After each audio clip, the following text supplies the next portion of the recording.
ഇന്ന് ഈ ആരാധനയിൽ ഒരു ചൈൽഡ് ഡെഡിക്കേഷൻ നടക്കുന്നുണ്ട്.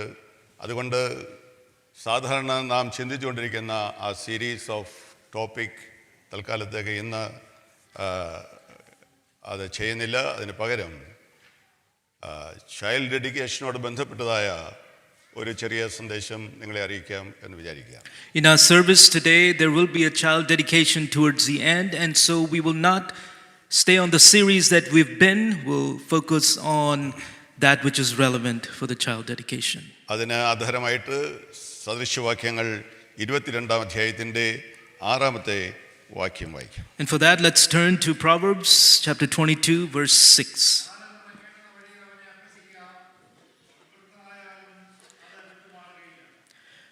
Train up a child in the way he should go, and when he is old, he will not depart from it.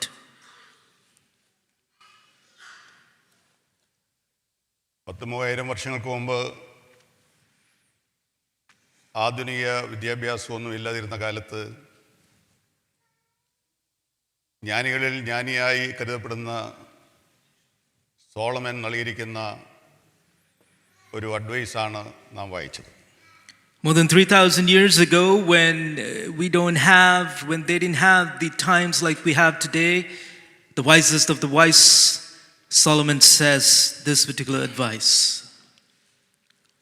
ഈ വാക്യത്തിൽ പ്രധാനമായി 5 കാര്യങ്ങൾ നമുക്ക് കാണാനായിട്ട് സാധിക്കും. In this particular verse, we see 5 things. ട്രെയിനേഴ്സിനെ സംബന്ധിച്ച് ഇവിടെ പറയുന്നുണ്ട്. ആരാണ് ടീച്ചേഴ്സ്, ആരാണ് ട്രെയിൻ ചെയ്യുന്നത് എന്ന് പറയണം.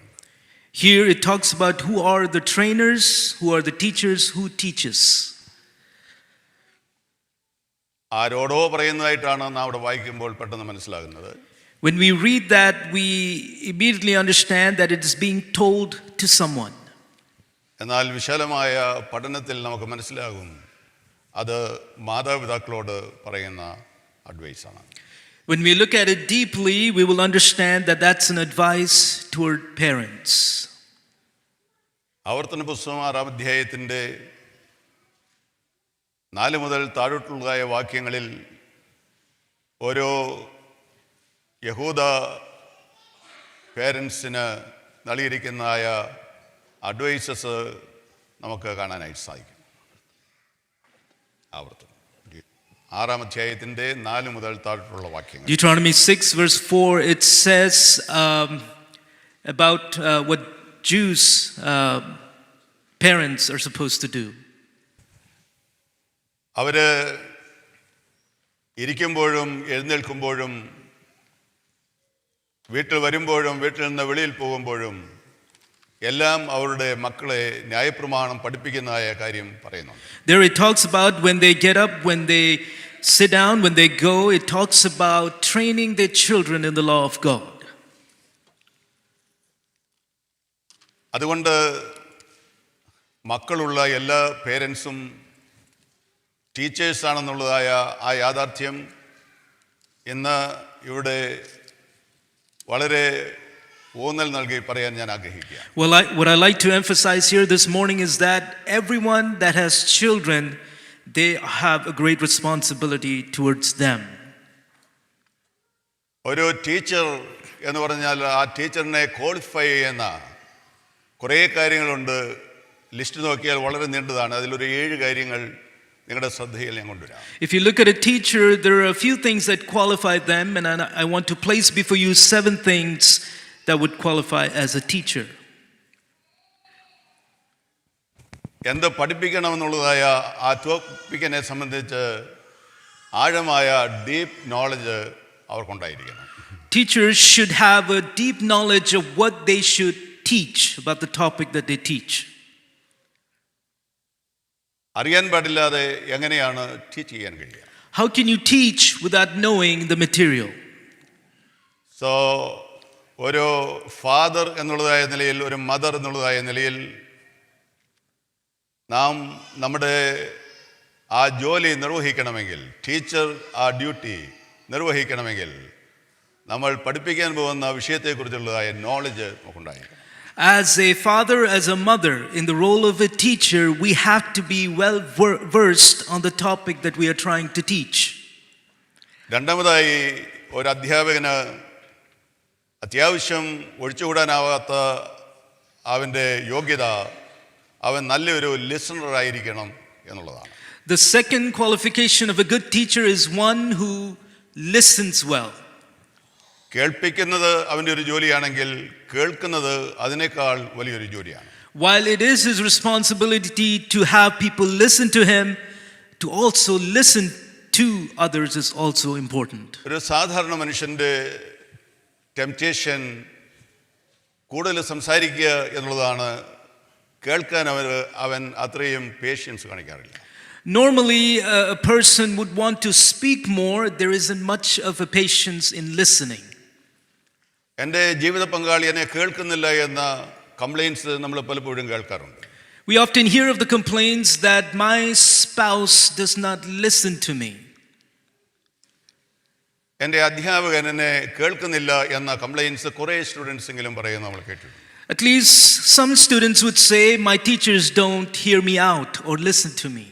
കുറേ കുട്ടികളെങ്കിലും എൻ്റെ പേരൻസ് എന്നെ കേൾക്കാൻ അവർക്ക് സമയമില്ല, അതിനുള്ള പേഷ്യൻസ് ഇല്ല എന്ന് പറയുന്നത് ഞാനും കേട്ടിട്ടുണ്ട്.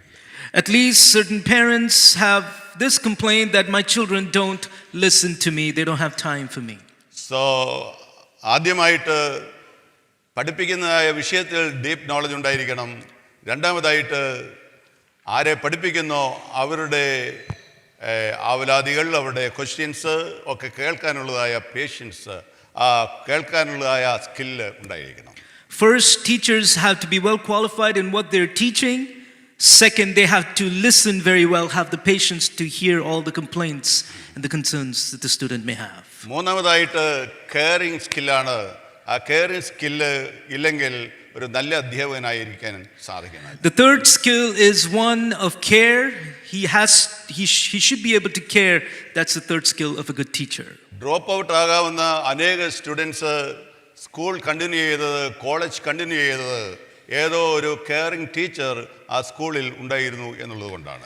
Many students that dropped out and further resumed their education is because of teachers that prompted them, that encouraged them, cared for them. Physically weak ആയിട്ടുള്ളതായ സ്റ്റുഡൻസിനെ സ്കൂളിലും കോളേജിലും അയക്കാറുണ്ട്. എന്നാൽ അവരെ വളരെ കരുതലോടെ കാണുന്ന അധ്യാപകരുടെ എണ്ണം വളരെ കുറവാണ്. ഐൻസ്റ്റീന് തൻ്റെ ചെറുപ്പത്തിൽ അതിനുള്ളതായ ഭാഗ്യമുണ്ടായിരുന്നില്ല എന്ന് ഞാൻ വായിച്ചിട്ടുണ്ട്. കെയറിങ് സ്കിൽ ഒരു ടീച്ചറിന് അത്യാവശ്യമാണ്. There are certain students that are sent off to college not so mentally and physically strong, and sadly there are teachers that don't care well for such students, and Albert Einstein is one of them who did not experience that. അഞ്ചാമതായിട്ട് അപ്രോച്ചബിലിറ്റിയാണ്. അടുക്കൽ വരാനായിട്ടുള്ളതായ ഒരു freedom, അധ്യാപകൻ്റെ അടുക്കൽ വരാനുള്ള freedom വിദ്യാർത്ഥികൾക്കില്ലെങ്കിൽ ആ അധ്യാപകനൊരു നല്ല അധ്യാപകനായിരിക്കാൻ. The next skill is one of approachability. The student should be able to approach the student freely. അധ്യാപകനെ പേടിയാണെങ്കിൽ ചൂരൽവടിയുമായി നടക്കുന്ന ഒരു അധ്യാപകൻ്റെ അടുക്കൽ പോകാൻ എൻ്റെ ചെറുപ്പത്തിൽ സ്കൂളിൽ എനിക്ക് പ്രയാസം തോന്നിയിട്ടുണ്ട്. If the teacher is strict, I was often hesitant to go to the teacher for discipline. ഞങ്ങളുടെ സ്കൂളിൽ എല്ലാവരും ഇഷ്ടപ്പെടുന്ന 10ാം ക്ലാസ്സിൽ അധ്യാപികയായ ഒരു ആ ക്ലാസ്സിൻ്റെ ചുമതലയുള്ളതായ ഒരു സ്ത്രീ ഉണ്ടായിരുന്നു. അവരുടെ പേര് ഇന്നും എനിക്ക് ഓർമ്മയുണ്ട്. അമ്മിണി മാത്യു എന്നാണ് ആ മഹതിയുടെ പേര്. അവരുടെ ക്ലാസ്സിൽ ആയിരിക്കണം എൻ്റെ 10ാം ക്ലാസ്സിലെ പഠനം എന്ന് മിക്കവാറും എല്ലാ സ്റ്റുഡൻസും ആഗ്രഹിക്കുന്നു. In my 10th grade education, there was a particular teacher I'm reminded of, and her name is Miss Amini Matthew, and that is a particular class students will like to go to. നിങ്ങളൊക്കെ പഠിച്ചതായ സ്കൂളുകളിലും കോളേജുകളിലും ഉണ്ടായിരുന്ന അധ്യാപകരെ ഓർക്കാൻ പറയുമ്പോൾ എല്ലാവരുടെയും പേര് നിങ്ങൾ ഓർത്തൊന്നും വരികയില്ല. എന്നാൽ വളരെ ഇൻറ്റിമസി നിങ്ങളോട് കാണിച്ചിട്ടുള്ള, കരുതൽ കാണിച്ചിട്ടുള്ള അധ്യാപകരിൽ ചിലരെയെങ്കിലും നിങ്ങൾക്ക് ഓർമ്മ. If you were to recall your professors, you will more than likely recall them that cared for you and were intimate about you in caring for you. Approachable ആയിരിക്കണം ഒരു അധ്യാപകൻ. A teacher should be approachable. ആറാമതായിട്ട് excellent ആയിട്ട് ഉള്ളതായ preparation skill ഉണ്ടായിരിക്കണം. The next skill, the teacher should be excellent in preparing. അതായത് അഞ്ചാമത്തേതാണ് തോന്നുന്നു, അത് ഒന്നും തയ്യാറാകാതെ പഠിപ്പിക്കാൻ ചെന്നാൽ നിങ്ങൾക്ക് പഠിപ്പിക്കാനായിട്ട് ഒന്നും കാണുകയില്ല. നിങ്ങൾ 1 മണിക്കൂറാണ് പഠിപ്പിക്കുന്നതെങ്കിൽ ചിലപ്പോൾ ഒരു 20 hours എങ്കിലും പ്രിപ്പയർ ചെയ്തിട്ടായിരിക്കണം അവിടേക്ക് വരുന്നത്. If you don't prepare well, you wouldn't have anything to deliver to the students. If you are teaching for 1 hour, more than likely requires 20 hours of preparation. അത് നിങ്ങൾ കോളേജിൽ പഠിപ്പിച്ചാലും സ്കൂളിൽ പഠിപ്പിച്ചാലും സൺഡേ സ്കൂളിൽ പഠിപ്പിച്ചാലും എല്ലാം അതിൻ്റെ പിന്നിൽ വളരെ എക്സലൻ്റ് ആയിട്ടുള്ളതായ പ്രിപ്പറേഷൻ ആവശ്യമാണ്. ടൈം എടുത്തുള്ളതായ പ്രിപ്പറേഷൻ ആവശ്യമാണ്. Whether that be in college or school or even in the Sunday school, there has to be excellent preparation behind your material. ആറാമതായിട്ട് ഒരു അധ്യാപകന് അത്യന്താപേക്ഷിതമായ ഗുണം അവനുണ്ടായിരിക്കേണ്ട പേഷ്യൻസ് ആണ്. The sixth skill is that the teacher should be patient. കേൾക്കാനും answer പറയാനും കുട്ടിയുടെ എല്ലാ ചാബല്യങ്ങളും കണ്ട് ആ കുട്ടിയുമായിട്ട് ഇൻട്രാക്ട് ചെയ്യാനുള്ളതായ പേഷ്യൻസ് ആവശ്യമാണ്. The teacher should be patient enough to deal with all the different scenarios of the student and be able to deal with that patiently. ഏഴാമതായിട്ട് പറയാൻ ഞാൻ ആഗ്രഹിക്കുന്നത്, ഒരു ടീച്ചറിനൊരു എത്തിക്സ് ഉണ്ട്.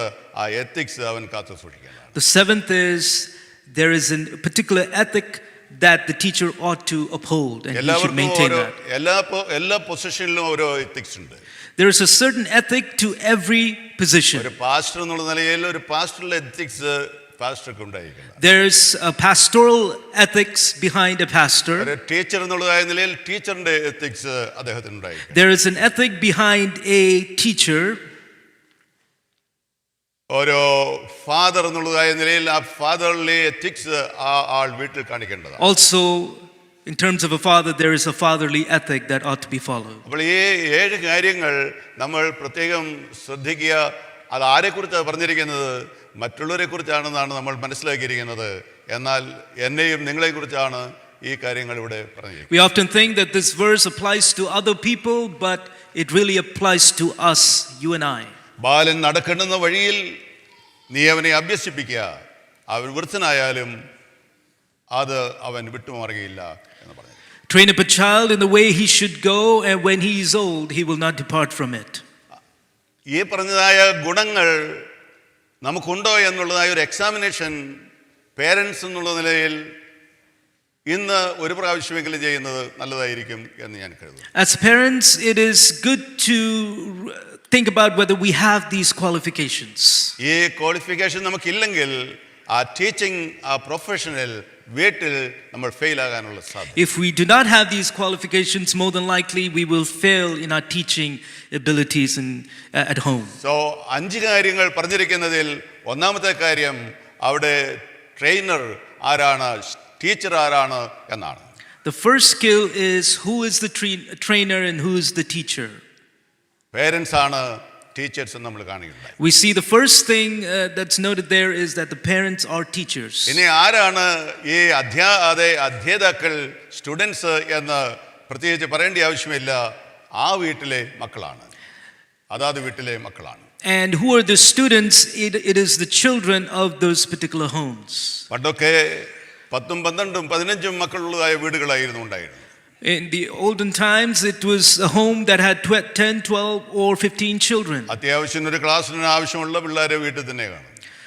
There were enough children to form a class from a home. എന്നാൽ ഇന്നത്തെ സ്ഥിതിയല്ല. ഇന്ന് 1, 2 മക്കളൊക്കെയാണുള്ളത്. Today, that is not the case. It is 1 or 2 children. നമ്മുടെ ജോലി വളരെ കുറഞ്ഞിരിക്കുകയാണ്. And so our load is much less.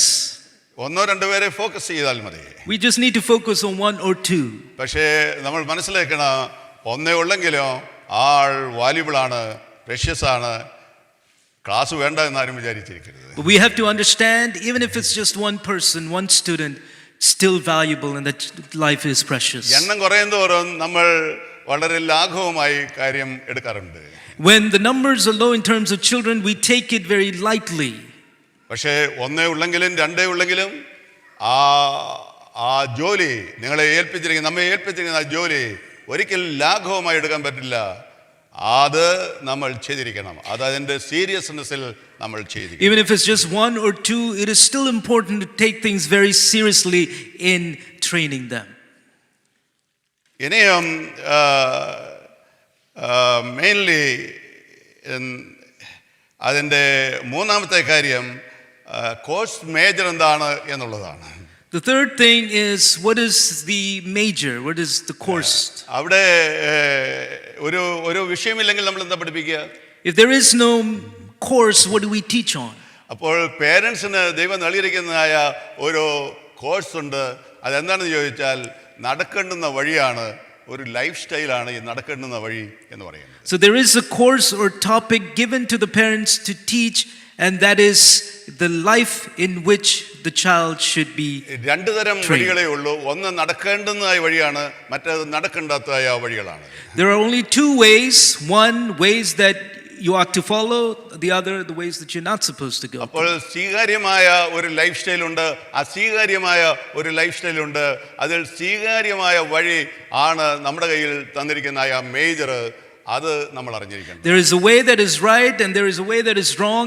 It is a way that is right that is given to us. അത് പറഞ്ഞു കൊടുക്കേണ്ടത് മാതാപിതാക്കളാണ് എന്ന് നമ്മൾ കാണുകയുണ്ടായി. And us parents are the ones who ought to tell the children. അപ്പോൾ deep knowledge നമുക്കുണ്ടായിരിക്കണമെന്ന് ഞാൻ നേരത്തെ പറയുകയുണ്ടായി നമ്മൾ പഠിപ്പിക്കാൻ പോകുന്ന ഈ വിഷയത്തിൽ. അപ്പോൾ പേരൻസിനെ സംബന്ധിച്ചിടത്തോളം നടക്കേണ്ടുന്നതായ വഴി അവൻ നന്നായിട്ട് മാതാപിതാക്കൾ നന്നായിട്ട് അറിഞ്ഞിരുന്നില്ലെങ്കിൽ ആ ടോപ്പിക്ക് നമുക്കവിടെ കൈകാര്യം ചെയ്യാൻ സാധിക്കും. As I mentioned earlier, they have to have a deep topic on the course, on the topic, and so the way in which the child should go, they should have a deep understanding of that, otherwise they would not be able to അപ്പോൾ teach. മക്കളെ പഠിപ്പിക്കുന്നതിന് മുമ്പ് നടക്കേണ്ടുന്ന വഴി എന്താണെന്ന് അറിയുകയും അതിലൂടെ നമ്മൾ നടക്കുകയും ചെയ്യേണ്ടുന്നത് ഉത്തരവാദിത്തപ്പെട്ടതായ ഒരു കാര്യം. So before we teach, we have to understand the way in which a child should go and also live that life before we teach. ഇനിയും നാലാമതായിട്ട് ഇങ്ങനെ ഒരു കോഴ്സ് നൽകിയാൽ ഉണ്ടാകുന്നതായ അതിൻ്റെ റിസൾട്ട്, ഫലം എന്താണെന്ന് പറഞ്ഞിട്ടുണ്ട്. അതൊരു ലോങ് ലാസ്റ്റിംഗ് റിസൾട്ടാണ് ഉണ്ടാകുന്നത്. മരിക്കും വരെ അവനത് മറക്കുകയില്ല, അതിൽ തന്നെ വസിക്കും. The fourth is the result of such a kind of teaching, and that is a long lasting result, and that is even when he is old, he will not depart from it. പല കാര്യങ്ങളും ജീവിതത്തിൻ്റെ ഓരോ പ്രത്യേക സന്ദർഭങ്ങളിൽ നമ്മൾ വേണ്ട എന്ന് വെക്കും, അത് കണ്ടിന്യൂ ചെയ്തെന്ന് വരികയില്ല. ചിലപ്പോൾ നമ്മുടെ പ്രൊഫഷൻ തന്നെ നമ്മൾ മാറ്റും. ഡോക്ടറായിരിക്കുന്നവർക്ക് അത് ഇഷ്ടമല്ല എന്ന് വിചാരിച്ച് സയൻറ്റിസ്റ്റ് ആകാൻ പോയെന്ന് വരും. സയൻറ്റിസ്റ്റ് ആകുന്നത് ഇഷ്ടമല്ല എന്ന് വിചാരിച്ച് ഡോക്ടറാകാൻ വന്നു വരും. പലതും നമ്മൾ വിട്ടുകളയും. പക്ഷെങ്കിൽ നമ്മൾ ചെറുപ്പത്തിൽ പഠിച്ചതായ പേരൻസ് എന്ന് പഠിച്ചതായ ചെറുപ്പത്തിൽ പഠിച്ചതായ കാര്യം ഒരിക്കലും നമ്മുടെ മരണപര്യന്തം വിട്ടുകളയില്ല. There may be certain things that we let go as we go through life, like a profession. We may switch from one to the other, but what our parents have taught us from our childhood, we will never leave. ഇവിടെ ഈ 4 topic കൂടാതെ പ്രധാനപ്പെട്ടതായ ഒരു 4 വിഷയങ്ങൾ കൂടാതെ 5ാമതൊരു വിഷയമുണ്ട്. അത് എന്താണ്? എപ്പോൾ പഠിപ്പിക്കണം എന്നുള്ളതാണ്. There is a 5th thing that is also important to understand here. When do you teach? എന്നാണ് പഠിപ്പിക്കേണ്ടത് എന്നൊരു ക്വസ്റ്റ്യൻ നമ്മുടെ മുമ്പിൽ നിൽക്കുകയാണ്. At what point do you teach is the question. അത് 5 വയസ്സാകുമ്പോഴാണോ, 7 ആകുമ്പോഴാണോ, അതോ 12 ആകുമ്പോഴാണോ എന്നുള്ളൊരു question. The question is it at age 5, 7 or 12? അവിടെ ഏജ് പറഞ്ഞിട്ടില്ല എന്നുള്ളത് നിങ്ങൾ ശ്രദ്ധിച്ചു കാണാം. You may have noticed there is not an age mentioned there. ഇവിടെ ബാലൻ നടക്കേണ്ടുന്ന വഴി എന്നാണ് പറഞ്ഞിരിക്കുന്നത്. There it says, train up a child in the way he should go. അപ്പോൾ ബാലനായിരിക്കുന്നത് ഏത് കാലഘട്ടമാണെന്ന് പറഞ്ഞു തരേണ്ടതും കൂടെ ഒരു അത്യാവശ്യ കാര്യമാണ്. So it is important to let you know at which point is it the phase of a child. ഞാൻ അമ്മയുടെ ഗർഭത്തിൽ ഉരുവാകുന്ന 1ാമത്തെ ദിവസം മുതൽ അവൻ്റെ 19 വരെയുള്ളതായ വയസ്സിനെ ബാല്യകാലം എന്ന് സങ്കല്പിക്കുകയാണ്. I want to put before you that the child years would be the first day he is born till the age 19. നമ്മൾ എല്ലാവരും മനസ്സിലാക്കിയിരുന്ന ഒരു കാര്യമുണ്ട്. കുട്ടിയെ ഡെലിവറി ചെയ്ത ദിവസം ബർത്ത്ഡേ ആയിട്ടാണ് നമ്മൾ ആഘോഷിക്കാറുള്ളത്. We often celebrate as the day in which a baby was born onto the earth as the birthday. അത് വാസ്തവത്തിൽ ഡെലിവറി ചെയ്ത ദിവസമാണ്. ജനിച്ചത് അമ്മയുടെ ഉദരത്തിലാണ്.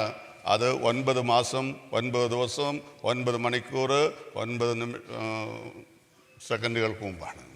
So the day in which the baby was born onto the earth is the day we call birthday, but that's really the delivery date. But the birthday is 9 months, 9 hours, 9 seconds അപ്പോൾ before that.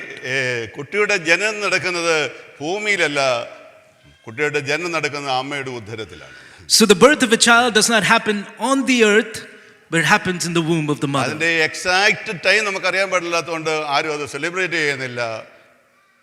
അതുകൊണ്ട് delivery ചെയ്ത ദിവസമാണ് നമ്മൾ celebrate. Since we don't know the exact date in which the baby was conceived, we often just celebrate the day on which the baby was delivered. അമ്മയുടെ ഉദരത്തിൽ ജനിച്ച ആദ്യ ദിവസം മുതൽ ടീനേജ് അവസാനിക്കുന്ന ആ ദിവസം വരെ, അവസാനിക്കുക 19ാമത്തെ വയസ്സ് തീരുന്ന 20ലേക്ക് പ്രവേശിക്കുന്ന തൊട്ട് മുമ്പ് വരെയുള്ളതായ ആ കാലഘട്ടത്തെ ബാല്യകാലം എന്ന് ഞാൻ അങ്ങ് സങ്കല്പിക്കുകയാണ്. I am going to present before you that the child years are those days in which the baby was conceived in the womb of the mother till the last of the teenage years. അതിനെ ഒന്ന് മനസ്സിലായി ഓർമ്മയിലിരിക്കാൻ വേണ്ടി 4ആയിട്ട് divide ചെയ്യാനായിട്ട് പോവുകയാണ്. So to put that into our remembrance, I like to divide it into 4. ആദ്യത്തേത് pre birth period ആണ്. The first is the pre-birth period. Pre birth period എന്ന് പറയുന്ന ഒരു സമയമാണ്. So there is a time that is called the pre-birth time. അതിനെ ഗർഭസ്ഥകാലം എന്ന് വേണമെങ്കിൽ പറയാം. We can say that as we can term that as the time within the womb. രണ്ടാമത്തേത് early childhood ആണ്. 1 മുതൽ 5 വരെ ഉള്ളതായ പ്രായമാണത്. The second is the early childhood years, which would be age 1 to 5. മൂന്നാമത്തേത് മിഡ് ചൈൽഡ്ഹുഡ് പീരിയഡ് ആണ്. അത് 6 മുതൽ 12 വരെ ഉള്ളതായ കാലഘട്ടമാണ്. The third is mid childhood period, which is age 6 through 12. നാലാമത്തേത് ലേറ്റ് ചൈൽഡ്ഹുഡ് ആണ്. 13 മുതൽ 19 വരെ ഉള്ളതായ കാലഘട്ടം. The next is the late childhood years, which can be thought of as 13 through 19. ഇതിനെ 4ആയിട്ടോ 7ആയിട്ടോ 8ആയിട്ടോ ഒക്കെ ഡിവൈഡ് ചെയ്യാം. പക്ഷേ സൗകര്യത്തിന് വേണ്ടി ഞാനിത് 4ആക്കിയതാണ്. This can be divided into 4, 7 or more, but for ease I just divided into 4. എന്തിനാണ് ഈ 4ആയിട്ട് ഞാൻ ഇന്ന് നിങ്ങളോട് തിരിച്ച് സംസാരിക്കുന്നത്? Why is it that I divided it into 4? ഇത് വളരെ ഇമ്പോർട്ടന്റ് ആയിരിക്കുന്ന കാലഘട്ടമാണ്. Because these are important phases of life. ഇതുപോലുള്ളതായ മെസ്സേജ് എല്ലാ സൺഡേയിലും ഇവിടെ നമുക്ക് പറയാനായിട്ട് സാധിച്ചെന്ന് വരികയില്ല. It is not possible to speak such a sermon on every Sunday. പലപ്പോഴും ഒരു ബേബി ഡെഡിക്കേഷൻ വരുമ്പോഴായിരിക്കും നമ്മൾ ഇതൊക്കെ ടച്ച് ചെയ്യുന്നത്. It is usually during a baby dedication that we touch on these things. അപ്പം മിക്കവാറും മാസങ്ങളിൽ ഓരോന്നുണ്ടായാൽ നല്ലതാണെന്ന് എനിക്ക് മനസ്സിലുണ്ട്. പക്ഷെങ്കിൽ നമുക്ക് അങ്ങനെ എപ്പോഴും സംഭവിക്കാറില്ല.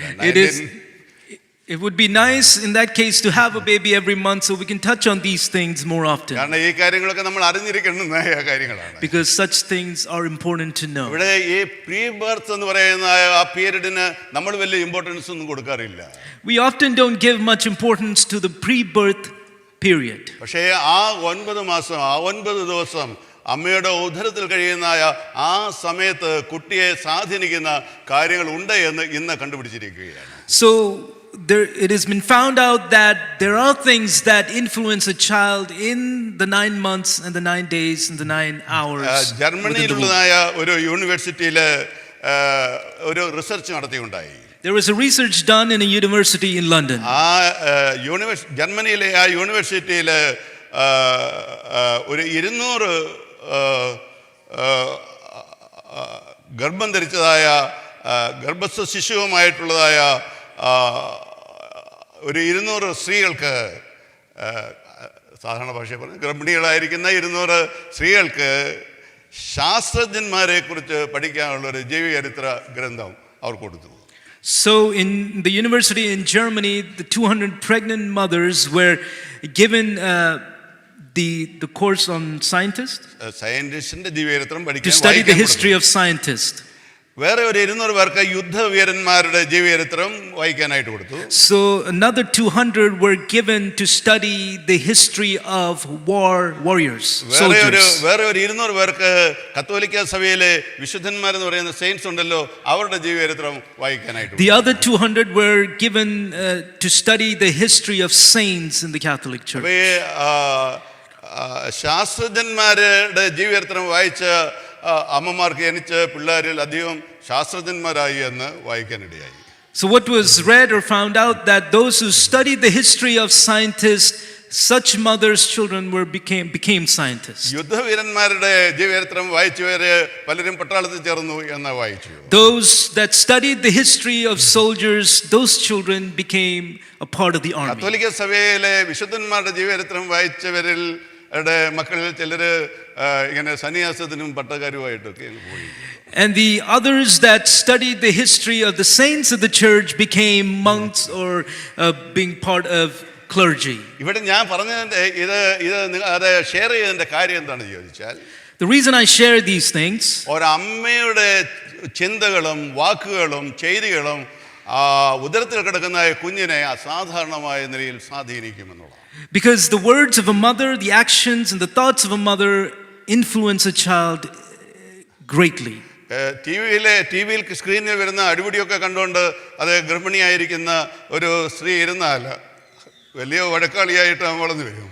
If a pregnant woman watches the TV show where there's so much fighting and battle, more than likely maybe the child will turn up being violent. നല്ല കാര്യങ്ങൾ ചിന്തിക്കുകയും നല്ല കാര്യങ്ങൾ സംസാരിക്കുകയും നല്ല കാര്യങ്ങൾ ചെയ്യുകയും ചെയ്യുമ്പോൾ അത് അവരവർക്ക് മാത്രമല്ല ഉദരത്തിൽ പിറന്നിരിക്കുന്ന ആ കുട്ടിയെയും കൂടെ സ്വാധീനിക്കാനുള്ള സാധ്യത വളരെയാണെന്ന് ഇന്ന് ലോകം കണ്ടുപിടിച്ചിരിക്കുകയാണ്. So the world has found out today that if our thoughts, actions or words are good, then it will influence our children that way also. ഈ എപ്പിസ്കോപ്പൽ സഭകളിൽ നമുക്കില്ലാത്ത ഒരു പതിവ് ഉണ്ട്. There is a practice in the Episcopalian churches. ഇപ്പോൾ അത് തുടരുന്നുണ്ടോ എന്ന് എനിക്കറിയത്തില്ല. എന്നാൽ ഒരു കാലത്തുണ്ടായിരുന്നു. അത് ഒരു സ്ത്രീ ഗർഭിണിയായാൽ കുമ്പസാരിക്കാനായിട്ട് അച്ഛൻ്റെ അടുക്കൽ പോകും. So I don't know if that practice still continues, but if a person is pregnant, they go to confessional. എന്നാൽ ഈ അച്ഛൻ്റെ അടുക്കൽ ചെന്ന് കുമ്പസാരിക്കുമ്പോൾ ഗർഭിണിയായ ഈ അമ്മയെ അച്ഛൻ ആശീർവദിച്ച് പോകാൻ നേരത്ത് ഒരു ഉണ്ണി യേശുവിൻ്റെ പടവുമായിട്ടാണ് അയക്കുന്നത്. So when this pregnant woman goes to the priest for confessional, the priest blesses the woman and also gives a mini picture of Jesus to take. അച്ഛൻ അവളോട് പറയും, നീ ഇത് കൊണ്ടുപോയി നീ ഉറങ്ങുന്നതായ ആ മുറിയിൽ ഒരു ഭിത്തിയിൽ ഇങ്ങനെ വെച്ചേക്കണം, അത് കണ്ടു കാണും നീ ഉറങ്ങാനാണ്. The priest would tell the woman to frame this picture on the wall and look at that and go to sleep. അപ്പോൾ ഉണ്ണിയേശുവിനെ ധ്യാനിച്ച് ഈ ഗർഭസ്ഥ കാലയളവ് കഴിയണമെന്നാണ് അച്ഛൻ അവിടെ ഉദ്ദേശിക്കുന്നത്. So what the priest means is that during your pregnant years you should meditate on Christ, Jesus. വളരെ അത്യാവശ്യം അറിഞ്ഞിരിക്കേണ്ടുന്നതായ ഒരു യാഥാർത്ഥ്യം ഇതിൻ്റെ അകത്തുണ്ട്. ആരെങ്കിലും ഗർഭവതിയാകുകയാണെന്ന് വരികയിൽ ഇനി അടുത്ത കുട്ടിയിൽ നന്നായി ജനിക്കണമെന്ന് ആഗ്രഹമുണ്ടെങ്കിൽ നല്ലതായിട്ട് ചിന്തിക്കുക, നല്ലതായിട്ട് സംസാരിക്കുക, നല്ലതായിട്ട് ആക്ട് ചെയ്യുക. അത് നിങ്ങളുടെ ആ കുഞ്ഞിനെ വളരെ. So the truth behind this is that if anyone desires to become pregnant or have another child, understand that our words, thoughts and actions influence our children. ഭൂമിയിൽ ജനിക്കുന്നതിന് മുമ്പ് തന്നെ നമ്മൾ ട്രെയിനിങ് തുടങ്ങണമെന്നാണ് ഞാൻ ഇവിടെ പറഞ്ഞു വന്നത്. So what I'm trying to say is that before the baby is on the earth, the training should begin.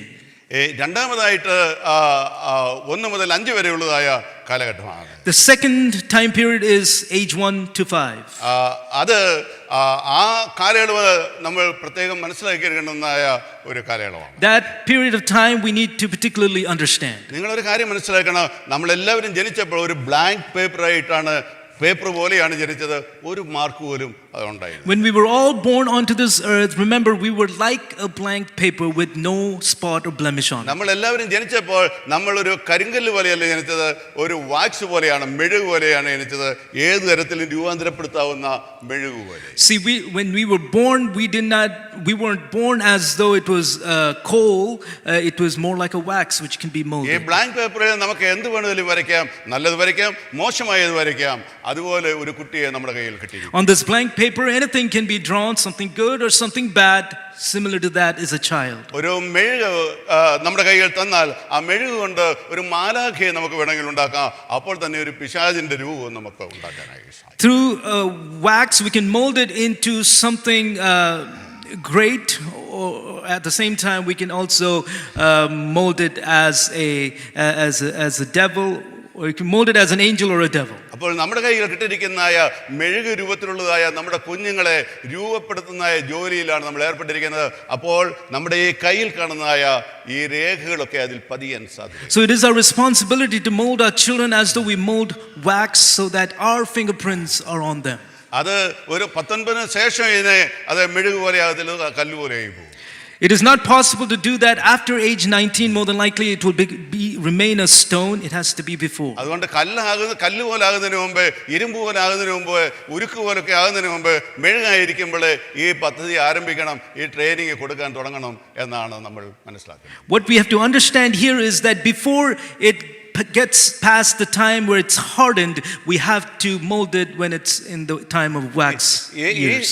ഈ സമയത്താണ് കുഞ്ഞ് നടക്കാനായി തുടങ്ങുന്നത്. This is a time when the child begins to walk. നടക്കാൻ അറിയത്തില്ലായിരുന്നു, The child doesn't know how to walk, ഇപ്പം നടക്കാൻ അത് പഠിക്കുകയാണ്. so it learns to walk. അതിന് സംസാരിക്കാൻ അറിയത്തില്ലായിരുന്നു, അത് അമ്മ അപ്പ എന്നൊക്കെ പറഞ്ഞ് പഠിക്കാൻ തുടങ്ങുകയാണ്. It didn't know how to speak. Now it learns how to speak, how to call the names of the father and the mother. അത് ഡെലിബറേറ്റ് ആയിട്ട് ഒരു മൂവും ചെയ്യില്ലായിരുന്നു, പതുക്കെ ഡെലിബറേറ്റ് ആയിട്ട് മൂവ് ചെയ്യാനായിട്ട് തുടങ്ങുകയാണ്. Before it wouldn't move deliberately, now it's taking deliberate steps. അതിന് വസ്ത്രം ധരിക്കണമോ വേണ്ടായോ എന്നറിയത്തില്ലായിരുന്നു, ഇതുവരെ വസ്ത്രം ധരിപ്പിച്ചുകൊണ്ടിരിക്കുകയായിരുന്നു. അതിനെ വസ്ത്രം ധരിക്കാനായി അത് പഠിപ്പിക്കുകയാണ്. Before it didn't know if it had to be clothed, now it's being taught to clothe, and it's clothing himself or herself. അതിന് എഴുതാൻ അറിയത്തില്ലായിരുന്നു, എഴുതാൻ അതിനെ നമ്മൾ ട്രെയിൻ ചെയ്യുകയാണ്. The child didn't know how to write. We train the child to write. അതിനെ think ചെയ്യാൻ അറിയത്തില്ലായിരുന്നു, ആ കുഞ്ഞിനെ നമ്മൾ തിങ്ക് ചെയ്യാനായിട്ട് പഠിപ്പിക്കുക. The child didn't know how to think. Now we train them to think. അപ്പോൾ ഇവിടെ ഞാൻ പറഞ്ഞത് എന്താണെന്ന് ചോദിച്ചാൽ, ഈ കുട്ടിയുടെ സ്കിൽസ് എല്ലാം ഡെവലപ്പ് ചെയ്യുന്ന ആ പീരീഡിൽ നമ്മളുടെ സാന്നിധ്യം, നമ്മുടെ ട്രെയിനിങ്, നമ്മളുടെ ഉപദേശങ്ങൾ ആ കുട്ടിക്ക് വളരെ important. What I'm trying to say is that in that time period when these skills have to be taught, our presence, our influence, our training has to be evident. Communication skills അവർക്ക് പറഞ്ഞു കൊടുക്കേണ്ടതാണ്. We should teach them communication skills. നമുക്ക് reading skills അവർക്ക് പറഞ്ഞു We കൊടുക്കേണ്ടതാണ്. should teach them reading skills. അവർക്ക് writing skills നമ്മൾ പറഞ്ഞു കൊടുക്കുന്നുണ്ട്.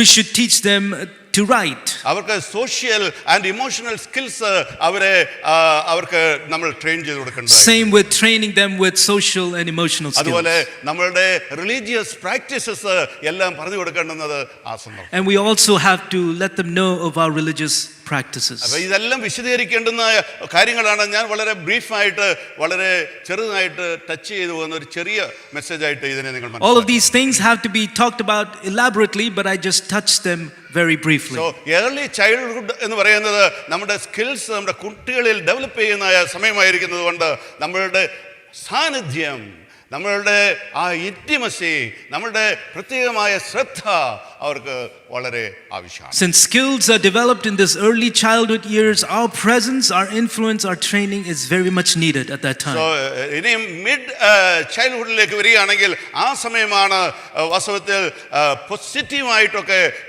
മക്കൾ ചിന്തിക്കാൻ തുടങ്ങുന്നതായ കാലഘട്ടം. In the mid childhood years is when children start thinking positively. അവരെ കൺസ്ട്രക്റ്റീവായി കാര്യങ്ങൾ ചെയ്യാനായിട്ട് ചിന്തിക്കുകയും അങ്ങനെ ആഗ്രഹിക്കുകയും ചെയ്യുന്ന സമയം അതാണ്. It is that time when they want to do things constructively and think things constructively. നമുക്കറിയാം, 1, 2, 3 വയസ്സുള്ളതായ കുട്ടിയുടെ എന്തെങ്കിലും കൊടുത്താൽ അത് ഡിസ്ട്രക്റ്റീവായിട്ടായിരിക്കും അതിനെ കാണുന്നത്. എന്നാൽ ഒരു 5 വയസ്സൊക്കെ കഴിയുമ്പോഴത്തേക്ക് കൺസ്ട്രക്റ്റീവായിട്ട് ചിന്തിക്കാൻ തുടങ്ങും, അത് പോസിറ്റീവായിട്ട് ചിന്തിക്കാൻ തുടങ്ങും. അപ്പോൾ ആ കുട്ടിയെ ആ രീതിയിൽ ട്രെയിൻ ചെയ്യേണ്ടത് ആവശ്യമാണ്. At age 1, 2 or 3, more than likely the child is destructive, but after age 5 they become more constructive in things. മാത്രമല്ല, അതിനു മുമ്പ് പ്രാർത്ഥിക്കണമെന്ന് പറഞ്ഞാൽ നമ്മൾ പറഞ്ഞു കൊടുത്താൽ പ്രാർത്ഥിച്ചു എന്ന് വരും, അത് എന്താണെന്ന് അത് മനസ്സിലാക്കിയെന്ന് വരികയില്ല. എന്നാൽ 5 വയസ്സൊക്കെ ആകുമ്പോഴത്തേക്ക് പ്രാർത്ഥന എന്ന് പറഞ്ഞാലും ഫെയ്ത്ത് എന്ന് പറഞ്ഞാലും പ്രാക്ടീസ് എന്നൊക്കെ പറഞ്ഞാലും ഒക്കെ ഏകദേശം മനസ്സിലാക്കാവുന്ന, ഇൻഡിപെൻഡൻ്റ് ആയിട്ട് വേണമെങ്കിൽ ഒരു കൊച്ചു പ്രാർത്ഥനയൊക്കെ ചെയ്യാവുന്ന ഒരു സമയത്തേക്ക് അവൾ കടന്നു വരും.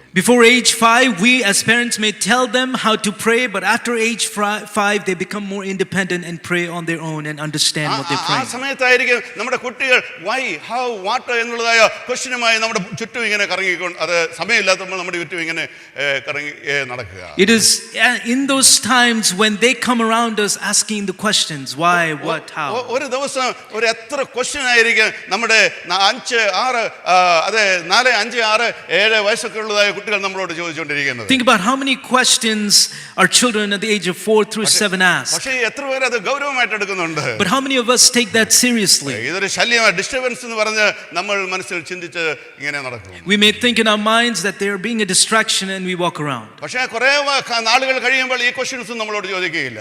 But after so much time of their lives, they may not ask these questions. ചോദിച്ചാൽ കൊള്ളാമെന്ന് നമ്മൾ ആഗ്രഹിക്കുമ്പോൾ ഇവർ ചോദിക്കാൻ നമ്മുടെ അടുത്തങ്ങ് വരികയുമില്ല. We may desire for them to ask questions at that time, but they may not be അവരിങ്ങനെ there. ചോദിച്ച് why, how, what എന്നൊക്കെ ചോദിച്ചു വരുമ്പോൾ നമുക്ക് സമയം ഉണ്ടായിരിക്കത്തില്ല. We may not have the time when they ask such questions of us. നമ്മുടെ കുട്ടികൾ ചോദിക്കുന്ന എല്ലാ ചോദ്യങ്ങളും അവരെ സംബന്ധിച്ചിടത്തോളം വളരെ സീരിയസ് ആയിട്ടുള്ള ക്വസ്റ്റ്യനാണ്. അതിനേക്കാൾ വലിയൊരു ക്വസ്റ്റ്യൻ അവർക്ക് ചോദിക്കാൻ അറിയാൻ പാടില്ലാത്തതുകൊണ്ട് ഏറ്റവും ടോപ്പ് ക്വസ്റ്റ്യൻസ് നമ്മുടെ അടുക്കൽ വേറെ ഒരാളുടെ അയൽവക്കത്ത് പോയി ചോദിക്കാൻ പറ്റാത്തതുകൊണ്ട് നമ്മളോട് ചോദിക്കുക, പേഷ്യൻ്റായിട്ട് കേൾക്കുകയും മറുപടി പറയുകയും ചെയ്യണം.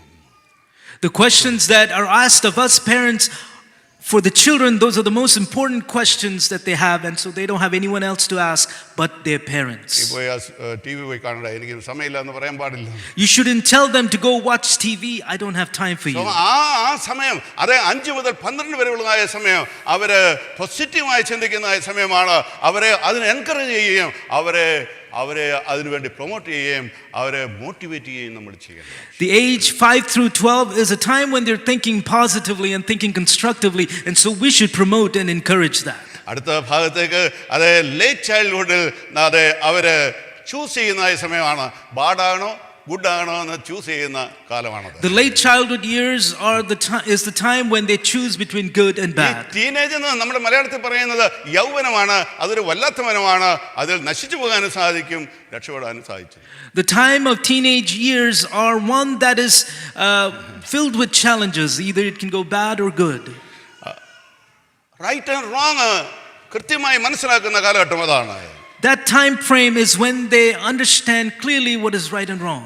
യെസും നോയും, യെസ് ആൻഡ് നോ, 2 ചെറിയ വാക്കുകൾ അത് പറയാൻ വളരെ കേപ്പബിളായി വളരെ കറേജിയസ് ആയി പറയാൻ പഠിക്കേണ്ടതായ കാലം അതാണ്. It is the time of life when they have to courageously be able to say yes and no. ജീവിതത്തിൽ എവിടെ എപ്പോൾ എങ്ങനെ യെസ് നോ പറയാൻ പഠിച്ച ഒരാൾ ജീവിക്കാൻ പഠിച്ച ഒരു മനുഷ്യനാണ്. If a person is able to say yes and no at the right time, then that person has learned to live. അത് ഈ ലേറ്റ് ചൈൽഡ്ഹുഡിലാണ് പിള്ളേർ ഡെവലപ്പ് ചെയ്യേണ്ടത്. And children develop that in the late childhood years.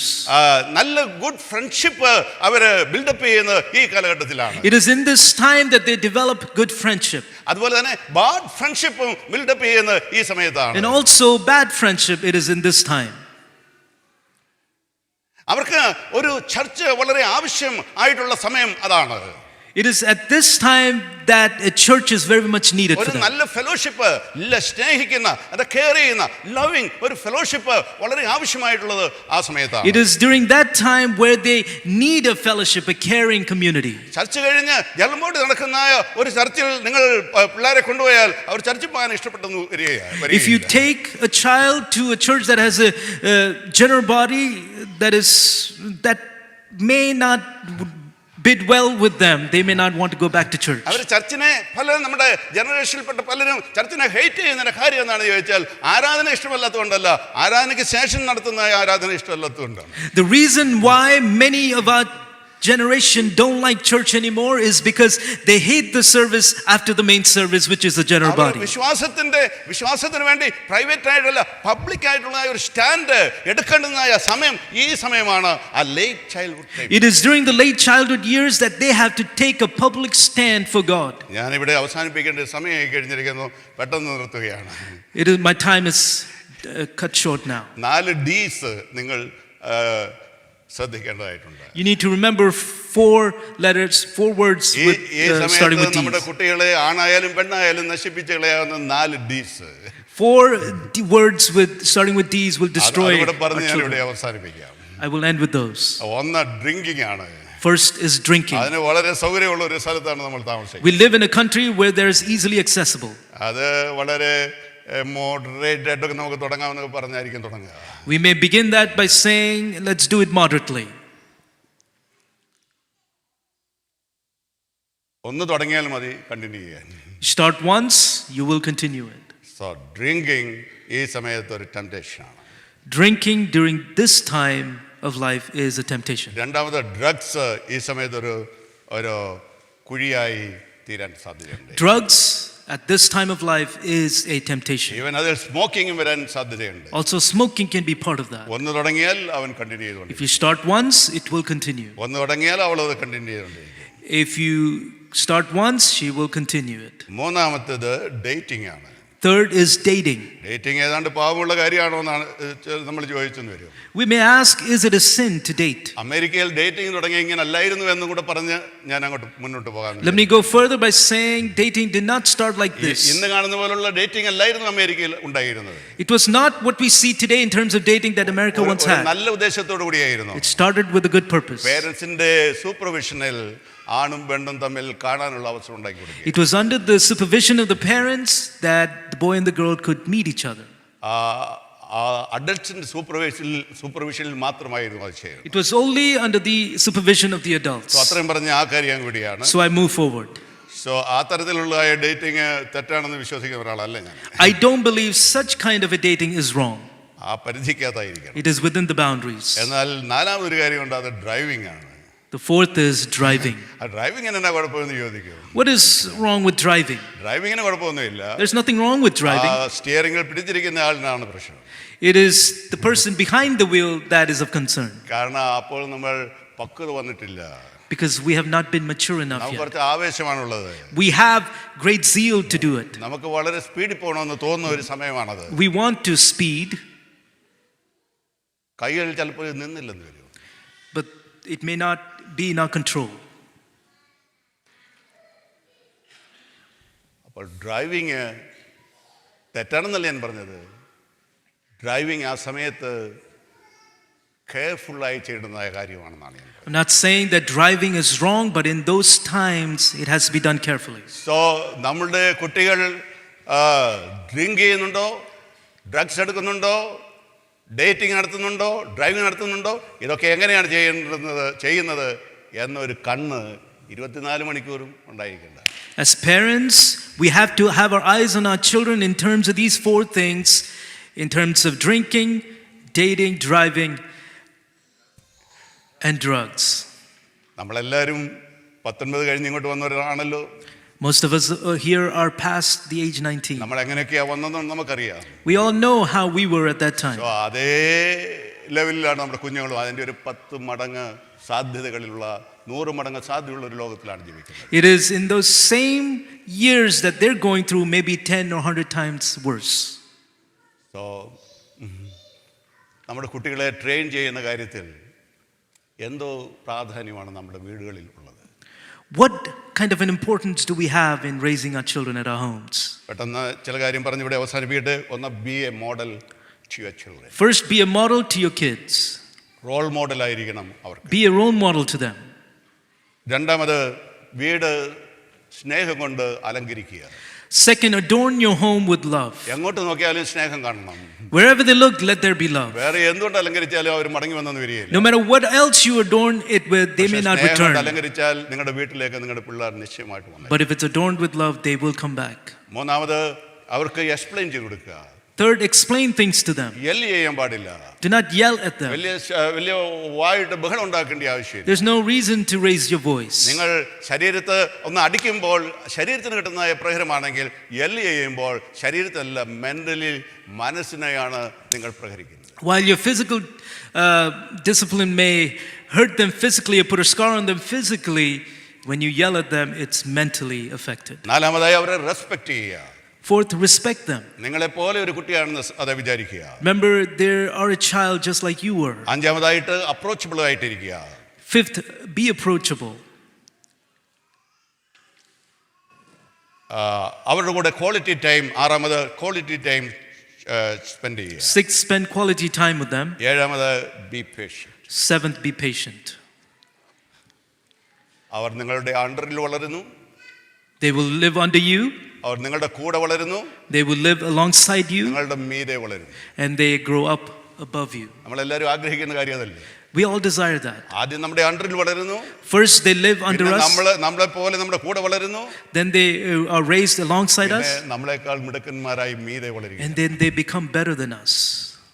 അവർ ദൈവത്തിനായി വളരാൻ ഇടയാകട്ടെ. Let them grow for God. ഇന്ന് നെഹമ്യയെ ഇവിടെ നാം dedicate ചെയ്യാനായിട്ട് പോവുകയാണ്. Here we are now about to dedicate ഈ Nehemiah. തിരുമേശയ്ക്ക് ശേഷം അതിനുള്ളതായ സമയമാണ്. We will do that after the Lord's Supper. So ഉദ്ദേശിച്ച കൂടുതൽ സമയം ഞാൻ ഇന്ന് എടുത്തു. I took a little bit more time പക്ഷേ ഇത്രയും കാര്യങ്ങൾ പറയണമെന്ന് എനിക്ക് ആഗ്രഹമുണ്ടായിരുന്നു. because I desire to say these things. ഇവിടെ ഇനി അല്പം കട്ട് ഷൂട്ട് ചെയ്തേ ഒക്കത്തുള്ളൂ. So I have to cut short a little bit now. തിരുമേശയിലേക്ക് പോകണം. Go to the Lord's Supper. വളരെ തിരക്കിൽ നമ്മൾ ശുശ്രൂഷ ചെയ്യാനായിട്ട് പോവുകയാണ്. എല്ലാവരും ഒരു നിമിഷം ദൈവസന്നിധിയിൽ സമർപ്പിച്ച് പ്രാർത്ഥിക്കാം. ഒരപ്പൻ എന്നുള്ള നിലയിൽ, അമ്മ എന്നുള്ള നിലയിൽ, ഒരു ട്രെയിനർ എന്ന ആ പൊസിഷനിൽ, ആ ടീച്ചർ എന്നുള്ളതായ നിലയിൽ ഞാനൊരു ഫെയിലിയറാണോ ഞാനൊരു സക്സസ് ആണോ എന്ന് ആലോചിച്ച് നോക്കുക. സ്വർഗസ്ഥ പിതാവേ, ഒരപ്പൻ എന്ന നിലയിൽ എന്നെയും ഇവിടെ കടന്നു വരിക്കുന്ന പിതാക്കന്മാരെയും അമ്മമാരെയും എല്ലാം ഞങ്ങൾ സമർപ്പിച്ച് പ്രാർത്ഥിക്കുന്നു. ഞങ്ങളുടെ ജോലി ഞങ്ങളുടെ കുടുംബത്തിൽ ചെയ്യാൻ, ഫെയിലാകാതെ ചെയ്യാൻ കൃപ നൽകണമേ. ഞങ്ങളുടെ കുഞ്ഞുങ്ങൾ നിത്യതയിൽ എത്തുവോളം അവരെ ഇവിടെ വെച്ച് പരിശീലിപ്പിച്ച് അങ്ങോട്ട് അയക്കാൻ ഞങ്ങളെ സഹായിക്കണം. പ്രാർത്ഥന യാചനയും കേട്ടുകൊണ്ട് സ്തോത്രം യേശുവലം പ്രാർത്ഥിക്കുന്നു. കേൾക്കണം.